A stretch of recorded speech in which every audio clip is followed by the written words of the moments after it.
ایسی سی عبادت ہوتی ہے کہ جس کی عبادت سے اللہ تعالیٰ لوگوں کی خود کی تو جو پڑھتا ہے اس کی صفات تو ہے ہی، لیکن اس کو انعام کے اس کے ساتھ اٹھنے بیٹھنا کی صفات بھی کر دیتا ہے۔ آج کا آغاز انشاءاللہ میں تمہارے ایسی ایک واقعے سے چلوں جس میں تمہارے دل میں ایمان اور بیٹھے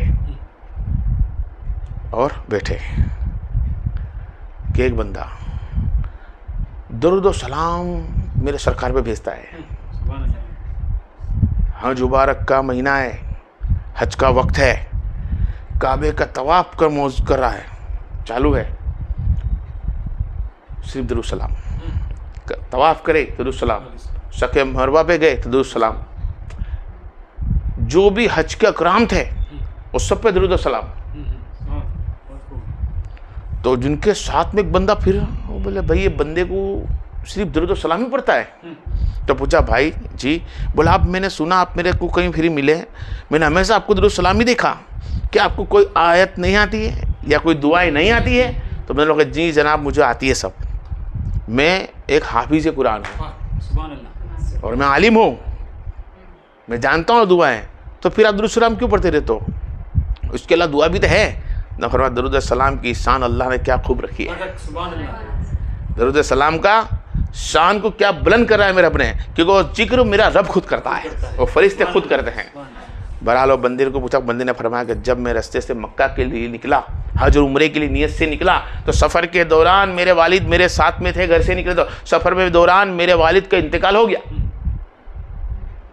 سفر میں والد کا انتقال ہو گیا۔ جب انتقال ہوا میں نے دیکھا انتقال ہو گیا، میرے والد کا چہرہ سیاہ ہو گیا، کالا پڑ گیا۔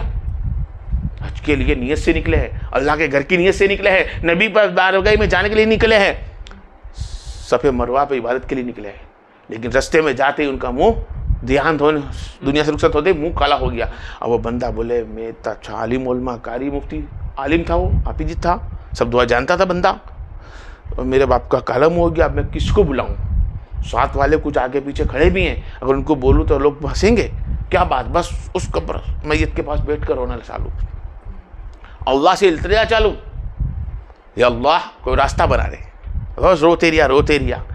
وہ بندے کی روتے روتے اس کی بایوسی کے ایسا حال ہو گیا، اس بےوسی حال میں روتے روتے حال میں دیکھتا خواب کے اندر، خواب میں دیکھتا ہے کہ ایک نورانی چہرے والے آئے، ایک نورانی چہرے والے آئے، اور انہوں نے اپنے ان کے والد کے منہ پہ دیکھا، ہاتھ پھرایا اور اس کا چہرہ خوبصورت ہو گیا۔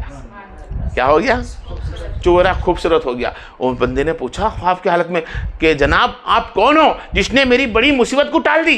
میرے باپ کا چہرہ کالا ہو چکا تھا مرنے کے بعد، آپ نے ان کا چہرہ نور عیسیٰ کر دیا، حضرت آپ بتائیے آپ کون ہو؟ آپ نے میرے لیے بہت بڑی آسانی کر دی۔ آپ فرمایا کہ میں وہ ہوں کہ تیرا باپ عبادت کرتا تو اللہ جانتا ہے، لیکن یہ مجھ پہ اتنا پتا ہے کہ مجھ پہ سلام بھیجتا تھا، مجھ پہ درود بھیجتا تھا، جو درود و سلام بھیجتا تھا تو درود و سلام میرے تک پہنچتا تھا، اور جب میں درود و سلام پڑھتا، جس نے درود و سلام نہیں بھیجا وقت زیادہ ہو گیا، تو میں نے چاہا مجھ پہ جو بندہ درود و سلام بھیجتا تھا اس کے والد کے نام سے آتا، والد اور اس کے نام سے ظاہر کرتے تھے فرشتے، آج اس نے سلام بھیجا نہیں، لا وہ مجھ پہ درود و سلام بھیجتا ہے، میں اس کی خبر لوں۔ تو خبر لینے کے لیے پہنچے تب بندہ فوت ہوا تھا، اور تیرا روتے ہوئے دیکھا۔ اللہ تعالیٰ کی عزت کی قسم ہر کوئی بندہ درود السلام پڑھے گا، جو جندوں کو تو صفات ملی جاتی ہے، رحمت برکت اللہ کرتا ہے درود السلام پہ، ارے مرنے کے بعد ڈبل خیر و برکت کر دیتا ہے۔ فرمائے کہ میں محمد مصطفیٰ ہوں، جو میرے نبی کو دل سے محبت کرے وہ یقیناً کامیاب ہو جائے گا۔ ہم کرے کوشش کہ اللہ کے